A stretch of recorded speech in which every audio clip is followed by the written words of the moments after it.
Bon, ça y est, je termine à l'instant, il est 14h13, je termine à l'instant l'épisode 5 de Hawkeye.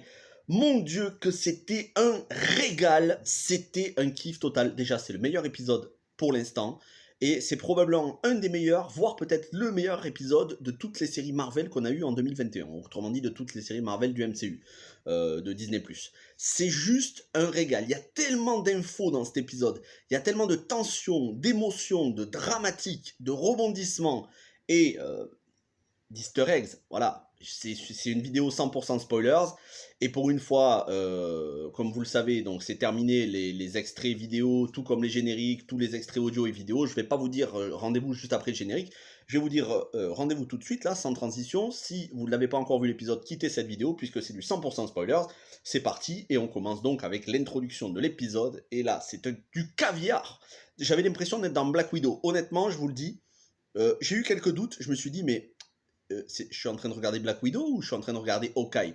Cette séquence d'introduction qui fait suite à Black Widow, les événements en 2018, donc juste avant le snap de Thanos, après les événements de Black Widow, où on va avoir Yelena Belova qui va essayer de libérer les autres veuves en leur faisant respirer un gaz pour qu'elles ne soient plus sous le contrôle donc de la Chambre Rouge, et elle va, à ce moment-là, elle va aller chez une veuve qui lui apprend qu'elle n'est pas sous l'emprise d'un gaz ou quoi que ce soit, mais qu'elle elle tue pour son boulot de mercenaire, en gros pour vivre, pour gagner de l'argent.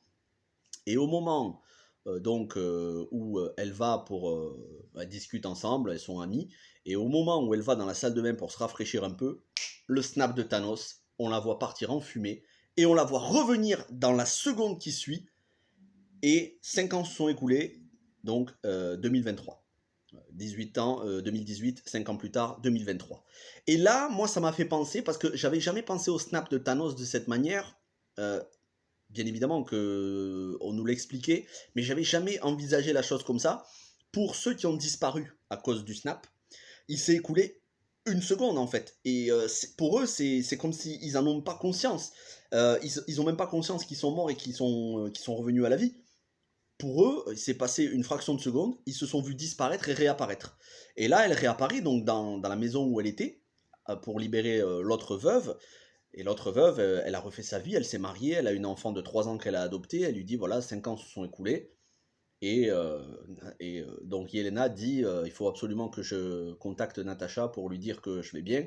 Et donc là, on apprend voilà, elle apprend que Natacha est morte.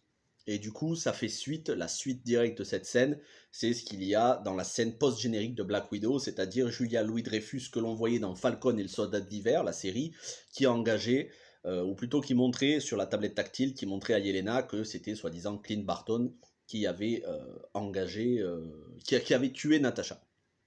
On va apprendre d'ailleurs dans la série qui a engagé, qui a mis de l'argent sur la table pour payer le contrat sur la tête de Clint Barton. Et ça, on l'apprend dans les dernières secondes de l'épisode. C'est énorme ce qui se passe dans la dernière seconde de l'épisode.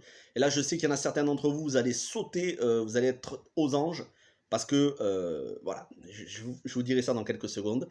Donc, déjà, on a cette séquence d'introduction qui dure bien bon 3-4 minutes, 5 minutes même, qui est juste époustouflante. On est sur vraiment la suite de Black Widow, la suite directe.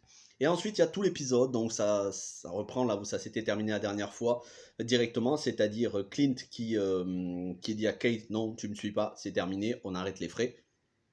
Kate, la déception, qui trouve du réconfort dans les bras de sa mère.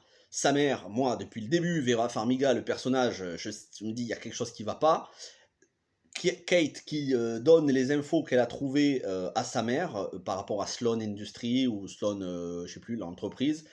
Sa mère qui fait accuser Jack Dalton. Donc c'est là où on comprend que Jack Dalton, au final, c'est pas le méchant de l'histoire, mais c'est bien Eleanor Bishop. Je vais vous en dire plus dans quelques secondes. Et pendant tout ce temps-là, on va suivre donc le parcours de Clint dans cet épisode qui est désespéré. Il est prêt à faire des bêtises. Il est vraiment prêt à reprendre un petit peu la vie de Ronin. À un moment donné, il est à deux doigts de basculer. Il va sur le mémorial, sur l'hôtel des Avengers de la bataille de New York en 2012. Ça, c'est pareil, c'est un easter egg. C'est une référence.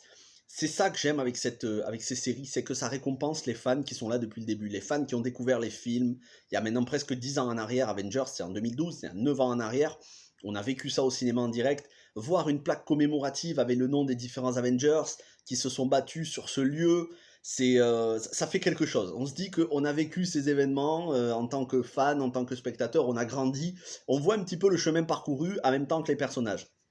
Donc déjà ça fait vraiment très très plaisir. C'est une série, les séries du MCU savent récompenser leurs fans. Et cette phase 4, de manière générale, c'est faire beaucoup d'allusions à ce qui a été fait auparavant. Donc il va sur cette plaque commémorative où on sent toute sa détresse et surtout on sent toute sa douleur d'avoir perdu Natasha, donc Natasha Romanoff, Black Widow, Scarlett Johansson. Et il lui dit, bah voilà, il va falloir à un moment donné que, en gros, je remette le costume. Et il en parle à sa femme, Linda Cardellini, qui joue sa femme dans les films et donc dans la série. Il lui téléphone, il dit, il faut absolument que je règle le problème parce que sinon, il y a le boss, celui qu'on veut absolument éviter, celui qui est très dangereux, qui va se réveiller et qui va venir sur le devant de la scène. Et c'est absolument lui qu'on veut éviter. Donc il faut que je règle le problème à la fois de Maya Lopez, donc Echo, dans la future série Echo, qui veut lui faire la peau, et il faut que je règle le problème de la veuve noire. Avant que le boss qui est au-dessus de tout ça s'intéresse de trop près. Parce qu'on veut l'éviter. Donc vous vous doutez déjà de qui je veux parler. Surtout si vous avez été très attentif dans l'épisode où on parlait de l'enfance de Maya Lopez. Hein, de son oncle, de son parrain. Voilà, je pense que vous voyez de qui je veux parler. Mais vous allez voir dans quelques secondes. Et donc, il décide de prendre le costume de Ronin et de donner rendez-vous à Maya Lopez. Il lui explique, voilà, je suis Ronin, il enlève la cape.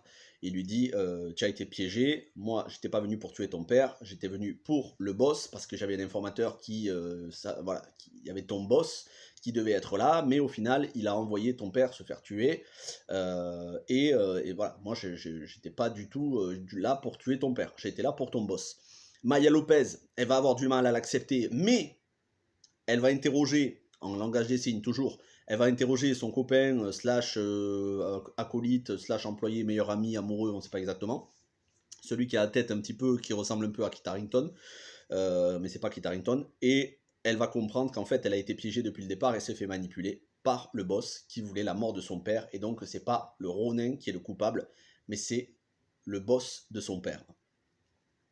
Kate Bishop qui va lui sauver la mise à Clint, puisque Maya avait pris le dessus et elle était sur le point de tuer Clint avec sa propre épée de Ronin, mais Kate Bishop est arrivée avec sa flèche, elle a tout empêché. Et avant ça, Kate Bishop qui reçoit la visite de Florence Pugh, de Yelena, dans une séquence qui est tellement excellente. Il y a à la fois de l'humour, de la gravité, et on sent que Florence Pugh, elle est redoutable. On sent que les deux, potentiellement, elles pourraient être amies dans un autre contexte, et elles seront amies, parce que c'est le futur des Avengers. On est en train de se voir dessiner le futur des Avengers dans ces séries, et ça c'est génial. Moi je suis tellement content, tellement satisfait. On va avoir Florence Pugh qui fera la nouvelle Veuve Noire, on va avoir Kate Bishop qui fera la nouvelle Hawkeye. On va avoir plein de personnages pour les nouveaux Avengers. Je pense que Avengers 5, voire peut-être Avengers 6, ça va être une toute nouvelle équipe renouvelée, les anciens qui vont passer la main aux nouveaux, et ça, moi, ça me hype grandement, parce que des actrices comme Hailey Steinfeld et Florence Pugh, franchement, le niveau de talent de ces actrices est juste exceptionnel. Florence Pugh, elle a un charisme, c'est exceptionnel le charisme qu'a cette actrice. Moi, je vous conseille vraiment, regardez avec Florence Pugh, Les filles du Docteur March, il était sorti début 2020, c'était vraiment un régal, mais d'une manière générale, Une famille sur le ring, où elle fait le biopic de la catcheuse Paige, j'en avais parlé, j'en ai fait la critique sur la chaîne. Bon, Florence Pugh, actrice exceptionnelle, bien évidemment Midsommar, même si moi je suis pas fan. Voilà, tout ça pour dire que on voit le futur des Avengers se dessiner, et donc cette scène finale où Yelena envoie un texto à Kate pour lui dire voilà qui m'a employé pour mettre un contrat sur la tête de Clint, c'est ta mère, c'est Eleanor Bishop, et elle lui envoie une photo de sa mère avec le boss Le caïd, c'est Wilson Fisk, c'est Vincent D'Onofrio, et donc Daredevil est relié au MCU pleinement. Bon, on savait que c'était relié, dans Daredevil, il y avait quelques allusions aux Avengers, mais ça y est, et ça correspond à la déclaration de Kevin Feige qui a dit « Oui, Daredevil reviendra dans le MCU ». Alors, je vais rien spoiler par rapport à Spider-Man No Way Home, est-ce qu'il y a Charlie Cox ou pas, ça, vous verrez quand vous verrez le film. Moi, je ne l'ai pas encore vu, mais on m'a spoilé tout le film, donc je n'ai plus rien à faire, de toute façon, on m'a spoilé tout le film. Je sais déjà qu'est-ce qui se passe, tous les caméos, ce qu'il peut y avoir, bon voilà. Donc je vous en parle pas, hein, de Spider-Man No Way Home, j'ai pas encore vu le film, et probablement que je le verrai pas avant un petit moment, vu que j'ai pas de passe, je pourrais pas aller le voir au cinéma. Mais je me suis fait spoiler 100% du film, donc je sais tout ce qui se passe. Et voilà. Daredevil fait partie du MCU et on le verra. Et maintenant, le caïd revient. Vincent D'Onofrio, on sent que le mec est dangereux parce que si Clint Barton le redoute, c'est que le mec il doit être dangereux. Surtout Clint Barton, c'est un Avengers et il est extrêmement badass. Pour redouter de réveiller la colère de Wilson Fisk, il faut le faire. Donc on sent qu'il se frotte à un méchant extrêmement puissant et on sent que c'est l'avenir du MCU. La phase 5 sera à la fois cosmique, on a les éternels d'un côté, on va avoir Thor, Love and Thunder, et sera aussi dans, on va dire, plus terre à terre, dans les bas-fonds des villes, notamment de New York, avec Wilson Fisk, on aura des ennemis qui sont à hauteur humaine, et moi ça me hype, mais tellement, Hawkeye, franchement, c'est un régal cette série. Je pense que j'ai pas besoin de vous convaincre, si vous regardez cette vidéo, c'est que vous avez regardé la série.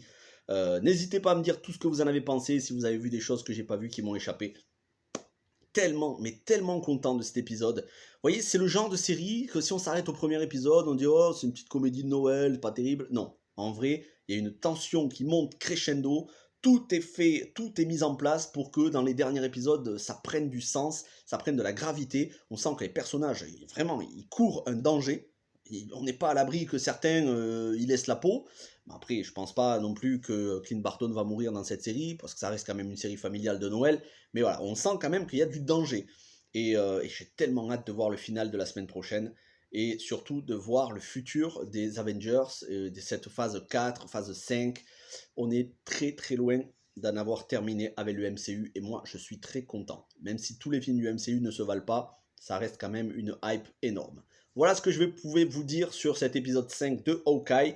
Qu'est-ce qu'il me reste à vous dire? Demain, il devrait y avoir une vidéo. Vendredi, 3 vidéos. Il y aura 2 vidéos qui sont les dernières vidéos avec un petit peu de montage, avec des captures d'écran. Il y aura l'épisode de La Roue du Temps, je crois que ce sera l'épisode 7. Et vendredi soir, vous pourrez nous retrouver donc, sur ma chaîne avec les amis Alexandre et Guillaume, donc la critique de Néo et Guillaume fait son cinéma, pour le live sur Matrix 2 et 3, Reloaded Révolution, analyse complète. Et puis après, voilà, après, on verra la semaine prochaine, il y aura pas mal d'autres choses. Merci à toutes et à tous, portez-vous bien, passez une bonne semaine. Ciao tout le monde.